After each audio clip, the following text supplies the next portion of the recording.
Fermeri Oltian Shaholli nga Voskopi i Korçës ka ndërmarrë një nismë të re bujqësore, duke nisur kultivimin e mjedrës, pas përvojës së fituar nga bashkëpunimi me fermerë në Kosovë. I frymëzuar nga modelet e suksesshme të kultivimit në rajon, ai ka vendosur të investojë në këtë kulturë, e cila po fiton gjithnjë e më shumë interes për shkak të kërkesës në rritje në treg.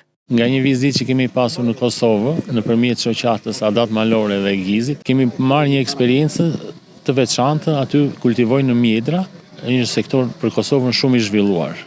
Neve vitin që kaloi, duke parë që perspektiva ishte për gjysmën e prodhimit, menduam që të shtonim edhe një sipërfaqe me mjedër, me 5 dyny. Është teknologji e veçantë sepse bëhen me mbulim përbara tek qia, ndihmon edhe për të patur prodhim të pastër.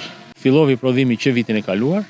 Fermeri shprehet optimist për të ardhmen, duke theksuar se kushtet klimatike të zonës së Voskopit janë të përshtatshme për kultivimin e mjedrës, për më tepër që për këtë kulturë ka dhe kërkesë në treg.